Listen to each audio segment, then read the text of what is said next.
Howdy do, shawty.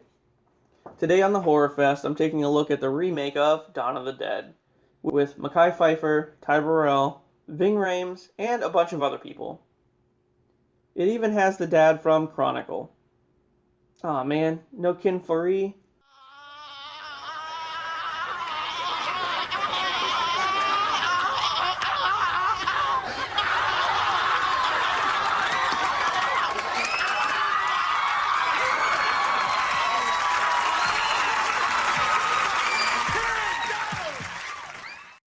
So, after finishing a long shift at the hospital, a nurse named Anna returns home to her husband to have a lovely date night.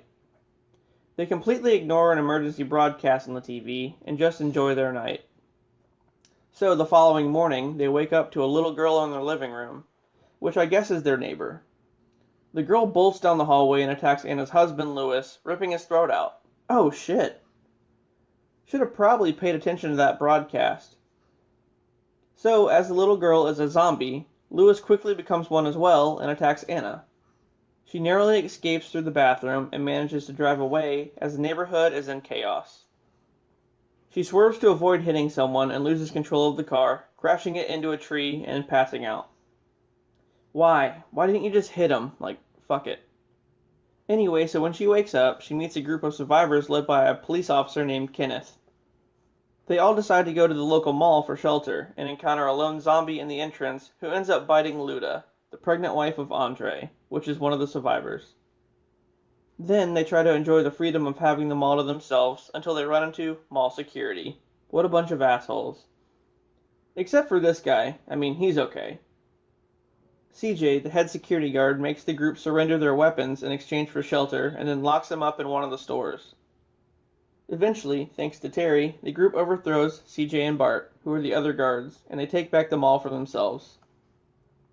On the roof, Kenneth meets Andy, a gun shop owner who's stranded on his roof across the street. And then they start to kill the zombies off on the street below, one by one, but there's just way too many. The next day, a random truck shows up with more survivors. The group seems okay, except for this one. Why are you bringing her in there? Clearly she's, No, you know what? Never mind. You guys do you.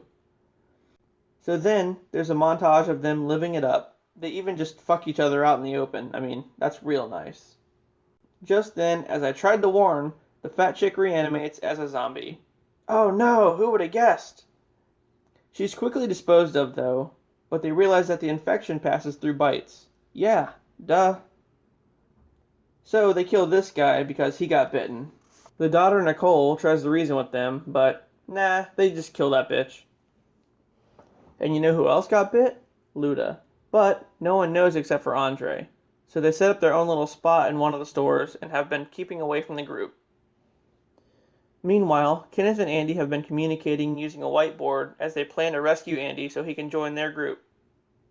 Then the power goes out in the mall. This forces a few of them to go down to the basement to fix it, where a bunch of zombies are waiting for them. They set the zombies on fire, but Bart gets killed in the process. Fuck 'em. Luda starts to give birth, but then turns into a zombie right before. And yes, I already know what you're thinking. The baby does come out as a zombie. Norma, who's the one that drove the truck there, has the unfortunate pleasure of seeing all this go down, and then she kills Luda, which causes Andre to pull a gun on her, and then they kill each other, Western style. So I guess they just left a zombie baby just chilling there, alone. Wonderful. Not long after that, the group finds the baby, and kills it too. So, there you go. After this, they find out that Steve, one of the survivors, has a boat at the marina, and they decide to head there so they can take the boat to an island free of infection. Well, that just sounds like a pipe dream. They fortify a couple of buses and head out to rescue Andy before heading to the marina. So when they were in the basement fixing the power, they found a dog just chilling down there, and the girl Nicole took up with it because, yeah, they killed her dad. So anyway, their plan of rescuing Andy is to send this damn dog in there with supplies strapped to it. I mean, are you joking? Who made this damn plan? The dog's probably just gonna get eaten immediately. Nope, I guess not. The dog makes it safely into Andy's shop, but zombies do follow it in, and as to be expected, Andy goes MIA. Well, fuckery. Then Nicole freaks out and goes after the dog, getting trapped in the shop by a zombified Andy. Okay, who let this girl go over there? Seriously. The group goes far out of their way to rescue her, and then Kenneth puts Andy down. I would have just left her to die. I mean, maybe rescue the dog, but fuck that bitch. After this, they head back to the mall to stock up on ammo, but it gets overrun pretty quickly, so they have to leave on the buses and head to the marina. The group splits into two buses, and fuckery occurs. Zombies attack one of the buses, and then some guy's like holding a chainsaw, and it slips and cuts a girl nearly in half. It's fucked up. This causes the driver to lose control, and the bus flips. Amidst all the fuckery, Steve tries to abandon them and gets killed by a zombie. So Anna steals his boat key, and they head for the dock with a horde of zombies right behind them. CJ, the once douchey security guard, sacrifices himself and blows up him and a horde of zombies by shooting a propane tank. I guess he wasn't that bad after all. The remaining members of the group board the boat, but Michael, one of the original survivors, reveals that he's been bitten and opts to stay behind. So they drift away as Michael shoots himself. Oh, cool, he did it where everyone can see. Awesome. Eventually, they arrive at some random island and are quickly ambushed by a horde of zombies, leaving their fates unknown. The end. Well, this one was a great remake.